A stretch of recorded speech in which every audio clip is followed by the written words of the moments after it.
Tidak ada di antara kita ini semua ini yang menghafal Al-Fatihah, enggak ada. Yang pernah menghafal Al-Fatihah angkat tangan, enggak ada. Kita semua tidak pernah menghafal Al-Fatihah, tapi tiba-tiba saja kita hafal. Mengapa? Karena kita dengar ayah ibu kita baca Al-Fatihah. Kemudian di masjid kita dengar mereka baca Al-Fatihah. Jadi sebenarnya Al-Fatihah itu tidak kita hafal, tapi karena sering kita dengar. Begitu juga dengan Qul Huwallah, Qul A'udzu Falaq, Qul Nas, ayat kursi, kemudian Wadduha. Itu rata-rata hampir tidak kita hafal. Cobalah kita renung, kapan kita menghafal Qul Huwallah? Enggak pernah. Tapi karena sering kita dengar. Karena informasi yang diterima otak kita itu pertama adalah titik-titik. Seperti satu titik di whiteboard, titik. Pertama sekali dengar titik. Dua kali dengar mulai dia jadi garis sambung. Tiga kali dengar mulai menjadi garis putus-putus yang mulai tersambung. Empat kali dengar menjadi garis tersambung tapi masih buram, abu-abu. Empat kali dengar mulai agak terang. 5 kali dengar mulai garis hitam. Begitulah dia diterima di kepala. Maka ketika adik-adik menghafal, biasanya kepala ini fresh subuh atau menjelang subuh, bangun awal jam 3 atau jam 2 tahajud, sholat sunat wudhu, sholat sunat taubat, sholat sunat tahajud. Di waktu sholat itu diulang hafalan yang kemarin, lalu kemudian hafalan baru, apakah targetnya 1 halaman atau 1 lembar, lalu kemudian diulang-ulang dalam sholat qabliyah, sholat ba'diyah, sholat zuhur, sholat asar. Sholat maghrib tidak bisa diulang karena kita mendengar bacaan imam, tapi sholat qabliyah ba'diyahnya dibaca kemudian ditasmi' didengarkan ke orang. Beda antara kita baca sendiri dengan dibacakan kepada orang. Yang pertama. Yang kedua, syakautu ila waqi'in su'a hifzi. Aku melapor kepada guruku Imam Waqi', hafalanku kacau, kata Imam Syafi'i. Fa arsyadani ila tarkil ma'asi. Imam Waqi' memesankan kepadaku tinggalkan perbuatan maksiat. Li'annal ilma nurun, karena ilmu itu cahaya. Wa nurullahi la yuhda lil 'asi. Cahaya Allah tidak diberikan kepada orang yang maksiat. Adik-adik alhamdulillah di sini terjaga, matanya terjaga, pikirannya terjaga, hatinya terjaga. Dan sebab itu jaga.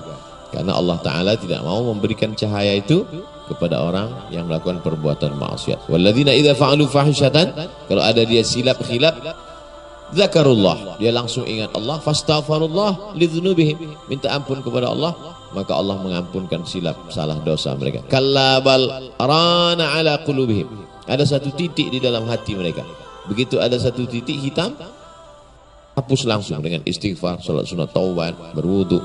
Kalau dibiarkan titik ini, satu titik menjadi 2 titik, menjadi 3 titik, menjadi hitam semua. Kita memandang dunia ini dengan pandangan yang hitam. Kalau orang pakai kacamata hitam, semua orang menjadi hitam. Tapi kalau kita pandang dengan cermin yang jernih, yang bening, maka semuanya menjadi terang benderang. Oleh sebab itu, jauh perbuatan maksiat. Yang ketiga, jangan aniaya orang, jangan zolimi orang. Karena da'watul mazlum la turad, doa orang teraniaya tidak tertolak.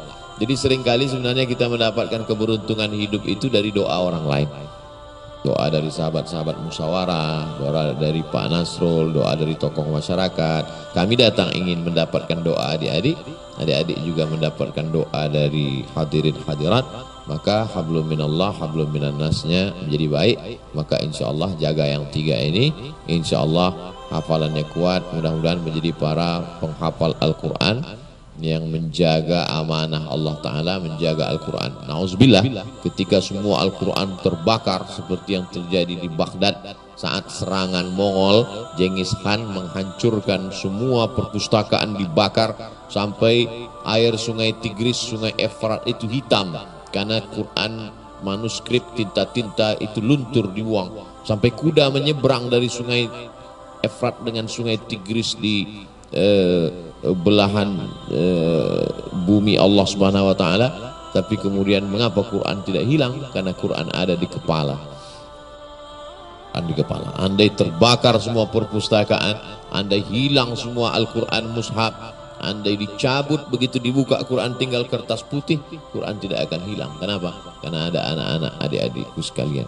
Oleh sebab itu, kalian adalah manusia-manusia yang dipilih oleh Allah untuk menerima wahyu Allah, yang ditanamkan sebagaimana dulu Jibril menanamkannya, mengset up-nya ke dalam hati Muhammad sallallahu alaihi wasallam.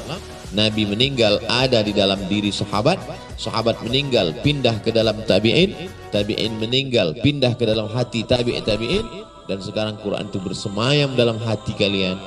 Maka itu tentulah pilihan Allah. Jaga dia sampai hari kiamat, Quran akan tetap ada. Janji Allah, dan Allah itu kalau sudah berjanji, innaka la tukhliful mi'ad. Yuhibbuhum wa yuhibbuna. Ketika Allah cinta kepada mereka, mereka membalas cinta Allah. Wa may yartadda minkum an dinihi. Siapa di antara kamu yang meninggalkan Al-Qur'an ini, meninggalkan agama Islam ini, meninggalkan agama ini, apakah padam Islam ini? Tidak. Fasawfa ya'tillahu biqaumin. Allah akan ganti dengan sekelompok orang. Bagaimana sifat mereka? Yuhibbuhum, Allah cinta kepada mereka. Wa yuhibbunah, Allah balas cinta mereka. Lalu kemudian mereka akan menolong agama Allah dengan nyawa dan harta mereka. Dan yang paling penting, la yakhafuna fillah laumata laim. Mereka tidak pernah takut sedikit pun terhadap orang yang mencela. Bahasa Al-Qur'annya laumata laim, mencela. Bahasa sekarangnya membuli, haters, caci maki, sumpah serapah. Mereka tak pernah takut. Karena takut mereka sudah habis untuk Allah. Sampai tak tersisa sedikit pun takut mereka untuk manusia.